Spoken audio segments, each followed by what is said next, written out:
All right, 3, 2, 1. Kickoff for the 2025 college football season is just around the corner. That means football time in Starkville, Mississippi. Year 2 of the Jeff Lebby era is set to begin, helping us break it all down and preview the Bulldogs' upcoming 2025 season. Good friend of mine, friend of the show, Robbie Faulk of Maroon and White Daily, also does a bunch of different stuff when it comes to covering Mississippi State, one of the very best in the business. Robbie, appreciate you taking the time, man. Appreciate you having you on, and excited to talk some Mississippi State football as we get closer to kickoff. Yeah, Chris, I thank you, man. We're full bore, man. Like I told you before we went on, it's been locked in on baseball, and then when everything turned over to late July, early August, everybody's starting to get excited about football. That's how things are in the South, especially, man. Like Mississippi State was 2-10 last year. They won 5 games 2 years ago, and still, like, you just cannot stop a little bit of optimism from seeping in. Like, once that calendar turns and you realize season's around the corner, people start to get back on board. It doesn't matter how bad the season was the year before. That's the great thing about football in the South. And you tee it up, you play the game, and see what happens. Robbie, before we talk about this 2025 season, forgive me, I want to look back at 2024 really quickly because I think it just plays a large part in how we got to where we are and how it sets up what's to come in 2025. But it was year 1 of the Jeff Lebby era. There was a lot of excitement in the air when you thought about, his first head coaching opportunity, a new era beginning, the offensive prowess or offensive background he brought with him. It was a rough year, to say the least. 2-10 overall, 0-8 in SEC play. I'll ask you specifically, Robbie, just how do you compartmentalize what happened in 2024, year 1 of Jeff Lebby? I mean, there's a lot of understanding when a new head coach takes over and it's not his roster and you're changing a culture. But, the lowlights included losing to Toledo, and it wasn't really close on your home field. There were some bright moments where I thought Mississippi State showed a lot of fight, especially in conference play. But, again, at the end of the day, the record was what it was. Just when you look back, I mean, is it one of those things where you'd like to just forget it ever happened? Or how do you look back at that 2024 season?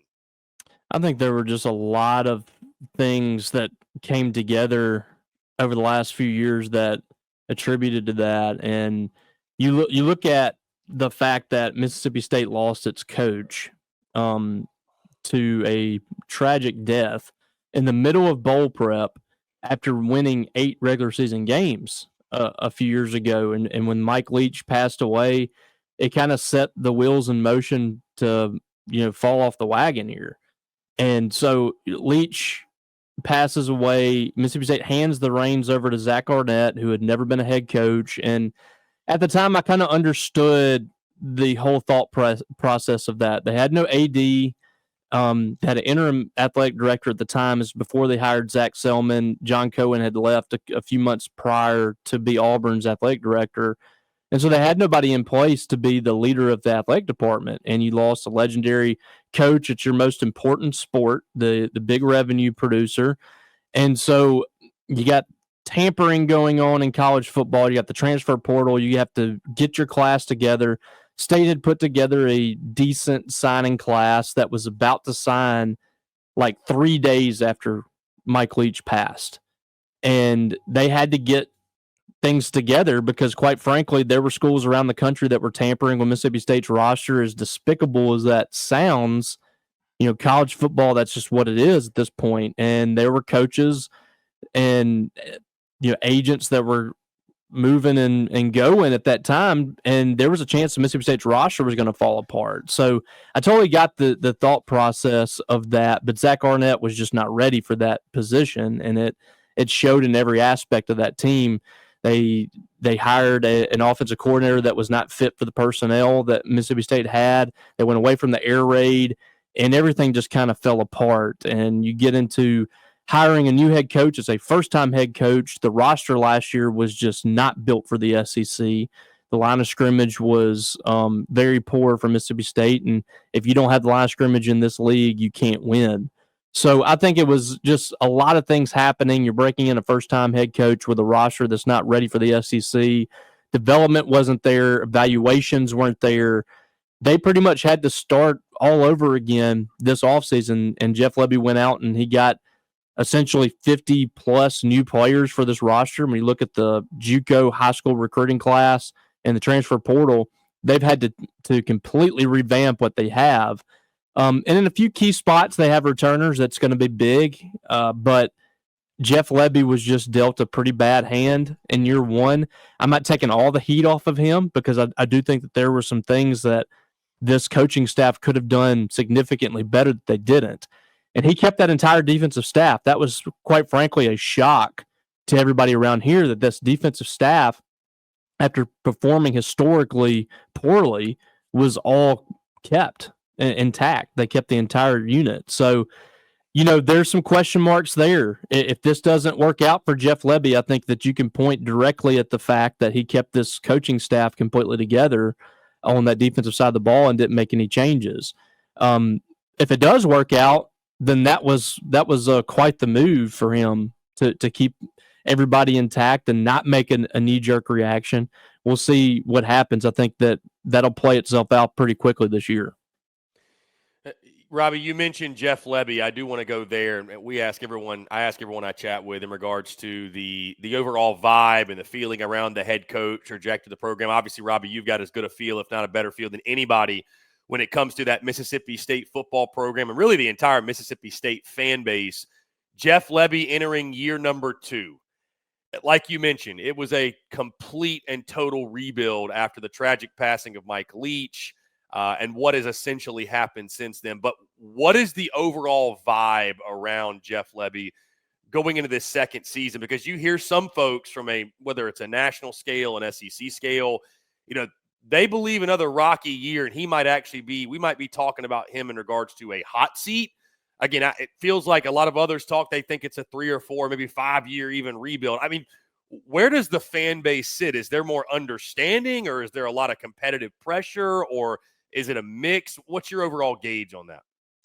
Going into year 2, I don't think there is a lot of pressure from the fan base. I think there is mostly understanding that, hey, this was a lot worse than we thought it was going to be as far as what Jeff Lebby inherited. I think there's right now, more than anything, there's a lot of apathy with a lot of people. You've had back-to-back seasons where Mississippi State just has not been competitive. They won a conference game 2 years ago. Last year, they didn't win a conference game. And a lot of these games, they didn't feel like they had much of a chance in the fourth quarter. And you look at it, the schedule coming up this year is the exact same as it was last year, but actually worse because Arizona State's a lot better than people thought. Coming into last year, everybody was marking that up as a win, and Arizona State ended up going to the college football playoff. So Arizona State now looks like a much more daunting task. You've just flipped your SEC schedule, so you're still playing all these playoff teams like you did last year. I think that there's apathy with a portion of the fan base. I think there's a little more patience with other members of the fan base. But I think it's right now more than anything, it's the fact that this fan base is just waiting to see what happens. Now, if they get out to a 2-2 start in non-conference play, I know this fan base as well as anybody. There's going to be people calling for Jeff Lebby's job just because that's what happens. But as far as actual pressure from Zach Selman, the administration, the big money people at Mississippi State, I think this is at worst a 3-year deal for Jeff Lebby. He's going to be given 3 years. If he gets around to another 2-10 season, though, as we know in SEC, all bets are off. He needs to show improvement this year. He needs to show that this program is moving upwards. I don't think that you can expect 7 or 8 wins. I don't think that that's reasonable at all. Can you get to 5? Can you maybe sneak into a bowl game? That would create a lot of excitement with this fan base. But I think 4 to 6 wins is a reasonable ask for Jeff Lebby, that he should have this team moving in the right direction in that range. And I think that's reasonable to ask for him. I don't think it's reasonable to come out and say he needs to be at 7 or 8, but he can't be at 2 or 3. I think this needs to be a team that looks like they're drastically improving, and that may not mean that you go from 2 wins to 6 wins because of the schedule that they have, but I think that it could mean that you're at 5 and pushing for a bowl game, and that starts to get people back on board here at Mississippi State. Robbie, let's talk about this 2025 squad. We'll start on the offensive side of the football. If you are going to get to a bowl game in 2025, going to have a lot to do with your quarterback. Blake Shapen is back from injury as QB1. Obviously, that injury ended his season early last year with Michael Van Buren taking over, who is now over at LSU. But it's his team, and he'll have Devon Booth in the backfield back for him after accumulating the 4th most all-purpose yards in the SEC a season ago. You also added Fluff Bothwell from South Alabama, who's going to bolster depth and be a big-time impact piece for you early. 3 starters are back on the offensive line. It's a group, obviously, Robbie, needless to say, needs to improve from what they did a season ago. You've got Jordan Mosley and Seydou Traore back as weapons in the passing game, but again, questions at wide receiver as well as you look for playmakers on the offensive side. Robbie, what do you expect this offense to look like? Again, this is Jeff Lebby's bread and butter. This is the thing that should be clicking. Do you expect more offensive production from this group than you had a season ago? I think so. It feels strange to say that whenever you lose the talent that you did at wide receiver, Kevin Coleman going to Missouri, and Mario Craver going to Texas A&M. Those were 2 big losses for you as far as, production at receiver, explosive playmakers at wide receiver. But I think that this offense kind of lends itself to bringing out big production out of wide receivers. The question is, does it actually happen? Because we just don't have a lot of evidence from the guys that they brought in. They bring in Anthony Evans from Georgia, who's a really talented guy. I talked to some people at Georgia when he decided to transfer to Mississippi State, and they believe that he could be a breakout guy at Mississippi State in this offense. He was kind of in a log jam over there with Georgia's offense and just didn't get the reps that he needed. But he's playing a position that has historically put up big numbers in Jeff Lebby's offense at that slot. And that's what really intrigues me about him, because the skill set is there. He made some big plays in the spring. He's already been making some plays so far in training camp. I think that he will have a good season. There's also other guys that are in a similar situation as he was. Brennan Thompson, who had big play potential and had some big plays at Oklahoma, but just not the volume of catches. He's been kind of the talk of camp with a lot of those wide receivers. He was the guy that Jeff Lebby sent to media days, which is pretty impressive for a player to come in the spring, and he's already one of your representatives at SEC media days. Thought that really spoke of who he is as a leader, but also what they expect from him this year. He is a track speed guy. He's going to be one of the fastest wide receivers in the SEC, playing on the outside, a little smaller guy playing on the outside, but there's big play potential there with him. They're excited about what they could do with him. And another guy that's in that same grouping is Aiden Williams, who you picked up from Ole Miss, who it seemed like every single fall camp or spring was a guy that was turning heads at Ole Miss, but just never really put it together on the field. And people from Mississippi know about Aiden Williams. He was a big-time high school receiver coming out of Ridgeland that ended up going to Ole Miss, and you've been expecting big things from him for a long time. He just hasn't been able to put it together. Those 3 are 3 that have not done it yet, but that are super talented and in the right offense can do big things. And this offense does open up the playbook for those guys. So I think the potential's there. I don't look at that group and say they don't have a lot of stats and they're not talented. I'd say they don't have a lot of stats, but there's potential for it. So that brings with it some intrigue. So that's something that's really good for them. I think the running back crew is going to be really good. To me, it's one of the deepest running back rooms in the SEC, and that's a major plus for Mississippi State because they don't have many rooms like that on this roster. But you got a fifth-year running back in Davon Booth who's done it now for you for a season, and he has been a guy that's been raved about by everybody on the team. Fluff Bothwell is one of the top transfer portal running backs. was highly sought after. That was a big recruiting win for Mississippi State to get him. Johnny Daniels was averaging 5 yards a carry last year. And then you have some explosive running backs, deeper into that room. So very deep, very talented room. To me, it's all going to hinge on the offensive line and how well that group gels. I think it's a more talented group than they had last year. I think it's a bigger group than they had last year because they came in during the spring, and when Phil Lodeholt was hired from Colorado to be the offensive line coach in the spring, he did not like what he had in that room. And I think that was a great sign that they identified that right away, and they went straight to the portal and went and got guys that they feel like can compete for starting jobs. So they went and got Blake Steen, a tackle from Virginia. They went and got Flapjack Owens from Colorado that I think is going to be really talented and a guy pushing for starting spots. To go with what they already have, I think that's a group that they could find 5 really good players and they could all mesh together. But I like the pieces that they have. They just have to bring it together, and they need to do it quicker than what they did last year because it took a while for them to get going. And then they had the injury to Blake Shapen. So they need him to be healthy. They need that group to mesh, and we'll see what happens. Robbie, like you mentioned, the defensive side of the football is really where the most questions lie. I would say arguably the biggest question of this football team after a historically porous 2024 season. And it feels like maybe there's nowhere to go but up in year 2 of Coleman Hutzler. I mean, like you said, it was a very interesting decision to bring him back in the defensive staff. But here we are. You did add Red Hibbler from NC State, who looks to bolster the defensive front at edge. You've got senior Deontay Anderson manning the middle, who returns.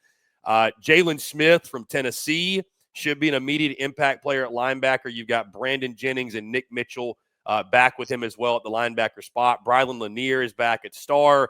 Isaac Smith is a name SEC fans are very familiar with at safety after he led the SEC in tackles in 2024. And Hunter Washington also is back at that safety position, and Kelly Jones and Diego Broomfield manning the cornerback spots. Robbie, I simply ask you, I named off, there's obviously talent on this defense, but I'll ask you the question I led off with. I mean, can it get any worse? I mean, is there nowhere to go but up for this defense in year 2 under Coleman Hutzler? I don't see, knock on wood, I don't see there being any way that can be worse. I just don't. And what they've added in the portal on the defensive line, and what they've added in the recruiting class and JUCO, I think by default that makes this group much better. And I don't know what the end result is. That's a lot of people ask me like how much better is the defense going to be? What are they going to look like? I don't know what the end result is. I don't know where they're going to rank nationally. I don't know if this is going to be a top 100 defense, if it's going to be a top 80. I don't know. But I do think they will be significantly better.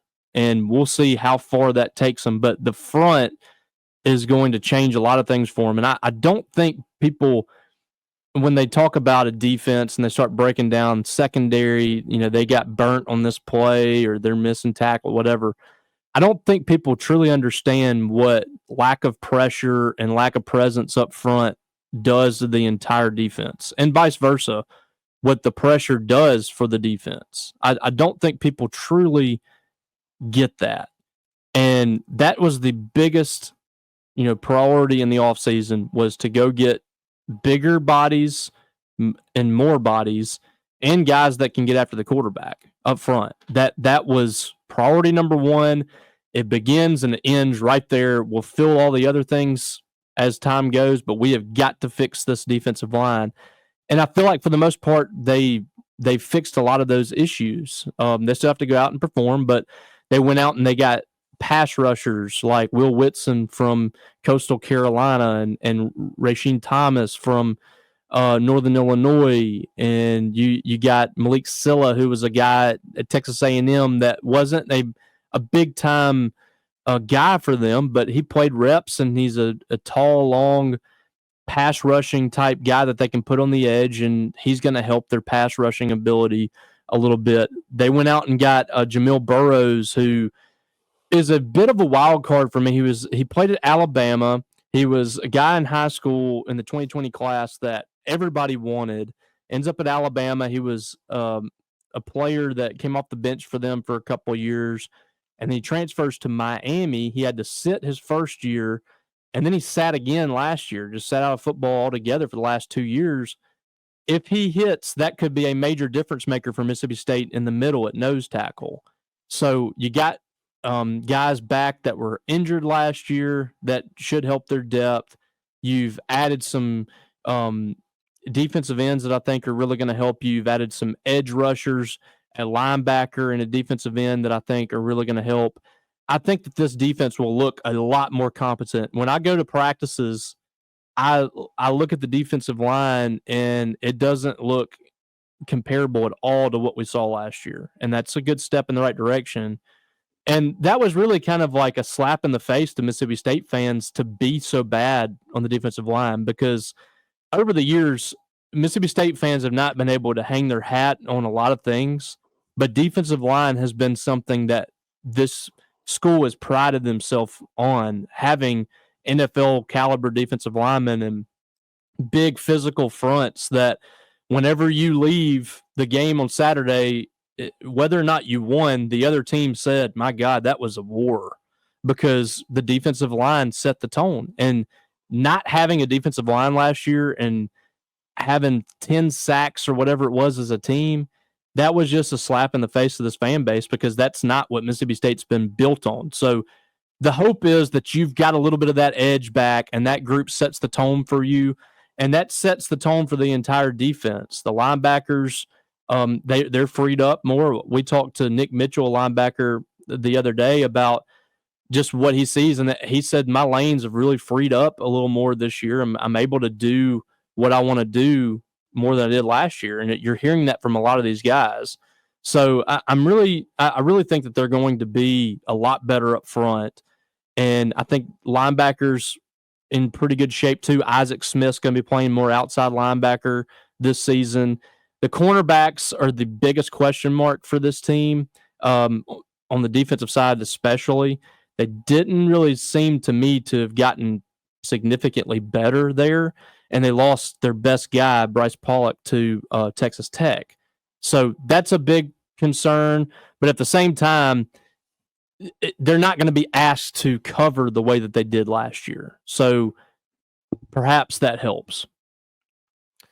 Robbie, special teams is a facet of the game that often gets overlooked, but as you and I both know, in this league, the margins are razor thin, and certainly it can make a difference and can be the difference between winning and losing games. For Mississippi State, Kyle Ferry is back at the kicker spot. Ethan Pullum taking over the punting duties, and Devon Booth, Anthony Evans III, others fighting for reps when it comes to returner. Anything I may have missed, Robbie, thoughts on special teams? How does it factor in for Mississippi State this season? Do you see it, no pun intended, being special for the Dogs? Yeah, I think they should have a pretty good group. Kyle Ferry has been here now for 3 years. He's been the starting kicker for Mississippi State, so you know what you're getting from him. He's been very steady. I think he's only missed one extra point in his career. He's missed 3 or 4 field goals, so he's been good for you. The punting position is a new guy in Ethan Pulliam, but I covered Ethan in high school at Starkville High, and he was a 3-sport standout. He punted, he played soccer, and he played baseball. And he didn't get into football until his junior season. They had brought him out to like punt, pass, and kick type deal, and they saw that the dude just had an absolute cannon for a leg. And so he went out for football, and he was all state, in 2 years, and averaging 45 yards a punt, and I mean, just booming them. I think he's got an NFL leg, but he came to Mississippi State to play both baseball and football. And due to the rules that they had, he couldn't play football until he was on full scholarship. So he set out the first year of football, was actually starting second base for Mississippi State his freshman year late in the season. And last year finally just gave up baseball, and he's going out for football full time. And I think the potential for him, the ceiling is NFL. I think that the guy has an NFL leg. We'll see if it all comes together for him. Very good kid, smart kid. I think that he's going to be really successful in this league. So I think they're in good shape. In the return game, they have a lot of options, whether it be wide receivers or running backs. there are a lot of guys there that could break a big play. Devon Booth has been really good in kick return. I think Anthony Evans, too, will be a guy to watch at punt return, kick return, maybe Brennan Thompson, too. So they have a lot of options. I think they should be pretty good at special teams this year. Robbie, a stat that doesn't matter quite as much as it used to, but is interesting nonetheless. Mississippi State returning 12 starters overall, 7 on offense, 5 on defense. And you mentioned earlier, Robbie, the schedule. That's where I want to go next, because you and I both know not all schedules are created equally, especially in the SEC. And like you mentioned, Mississippi State, yet again, draws one of the most difficult, no doubt. The non-conference, interesting season opener. You open up at Southern Miss down in Hattiesburg on that Saturday, August the 30th. You've got, like you mentioned, an Arizona State team that, this time last year, I don't think many of us expected much from them. Now we're talking about them as, can they go back to the college football playoff?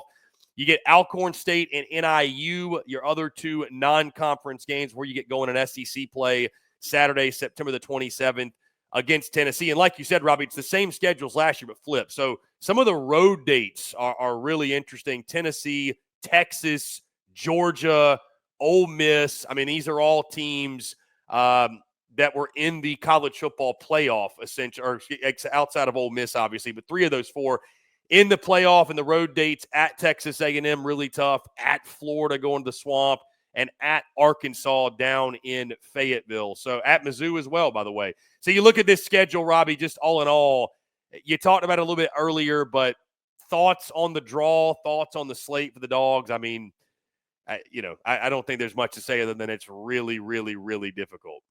I don't know what Mississippi State did to the SEC to deserve this. And Mississippi State has been in the SEC since the first day the doors were open. They were one of the originals. And Texas, the newbie, comes in and they get the schedule that they got, and Mississippi State gets thrown to the gauntlet. I don't know what they did, but it's a brutal schedule. You have some games that I would call maybe not all toss-ups, but winnable opponents. Normally State should be competitive or should have a chance to beat Missouri.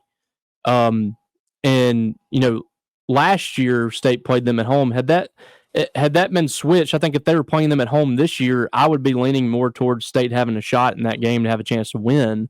Arkansas playing them at home this year, I think State would be in much better position to beat them, but you got to go to Fayetteville this year and contend with Taylor Green, who you made look like a Heisman Trophy finalist last year.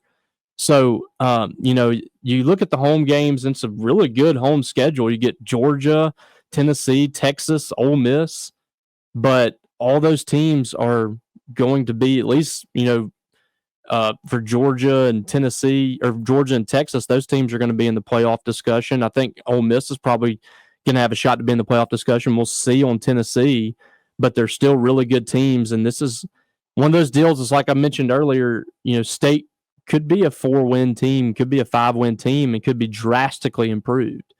The schedule has a lot to do with how people at Mississippi State view this team this year. And the fact that there's not a ton of excitement around them, even though they've improved this roster by a lot, it has a lot to do with the schedule, because you just don't see a path to a great season. A really good season for Mississippi State this year would be finding a way to get to bowl eligibility and finding a way to beat Ole Miss. But I don't know if that's going to happen. I think what's really key for State is you have this 4-game stretch to start the year against these non-conference teams. And I think today I would say State should have 3 of those games won. They should beat Southern Miss. They should beat Northern Illinois. They should beat Alcorn. Arizona State's the big one. If you can find a way to beat Arizona State, a team that was in the playoff last year, that's returning a starting quarterback, they got some juice. If you could find a way to win that game and you get to 4-0 hosting Tennessee, I think a lot of excitement returns within this fan base and at Mississippi State. But these first 4 games are absolutely massive because the SEC schedule is so unforgiving. I think the first part of the schedule is really big for Jeff Lebby. Robbie, before we get you out of here, you mentioned a lot, hit on a lot of topics I wanted to get to. You've talked a lot about Jeff Lebby and his status and the rebuild. You talked a lot about, the improvement that I agree with you. I think this team and this program can make from last year to this year. If they're going to do that, though, if they're going to, let's say, hit that 6-win mark and get to a bowl game, I agree with you. I think the Arizona State game is massive. If you can start the season 4-0, build some confidence, build some momentum. But if they're going to do that, what is the thing in your mind, the key or the thing that has to click with this football team to make that jump? I think it's both lines of scrimmage. I think the offensive line has got to be a cohesive unit. You've got to nail down your 5 best, put them out on the field, and they've got to be working and hitting on all cylinders. I think if the offensive line is really solid this year, I think everything else is going to fall into place on offense. The running game kind of speaks for itself. I mean, that is a huge part of Jeff Lebby's offense. I think a lot of people see the big plays in the passing game. The running game makes that all click. If you look at all of his offenses that have been successful, that running game has been a huge part of it. And State just didn't have it early last year. They need that running game to be clicking. And it all falls on the offensive line for me. I think the running backs are going to be good. It's the offensive line opening up holes. And like I said, I think everything else will fall into place. In the defensive line, it's the same thing. If they're getting pressure up front and they're stopping the line, if they're being a stonewall there, and not allowing running backs to get into the second and third level of the defense, and you're getting after the quarterback and you're not asking your defensive backfield to cover for 5 seconds, I think the defense will be competent. I think they'll be decent this year. Can you get to top 80 nationally defensively? Like, can your defense just not be very good? Can you be average? That's what I'm looking for with Mississippi State this year. If they can do that and their offense falls into place, this is a team that I think can contend for a bowl game. But that's, to me, the biggest key is the offensive and defensive front have got to be significantly better this year. Robbie Faulk does a fantastic job talking all things Mississippi State Bulldogs from Maroon and White Daily, the On3 Sports affiliates for Mississippi State, also over at Starkville Daily and co-host of the Thunder and Lightning podcast. Robbie, you're doing a little bit of everything, my friend, and doing a great job at doing so. Let folks know, in case they've been living under a rock, where they can check out all your great work. Yeah, man, you can follow me at Robbie Faulk on 3. I know a lot of your listeners are on 3 people, but if you aren't, then what are you doing? You got to come check us out right now. The national guys that we're bringing in is just off the charts. We got a lot of juice, so come check us out. So I'm at Maroon and White Daily. We also have the Thunder and Lightning podcast. If you're interested in just listening around the SEC and hearing from a different perspective, I feel like we do a really good job of that. Myself and Brian Haydad here with Super Talk Mississippi, and we would love to have you check us out and give us a listen. Robbie, you're the man. I appreciate you taking the time. Let's definitely do it again soon. Appreciate you, sir.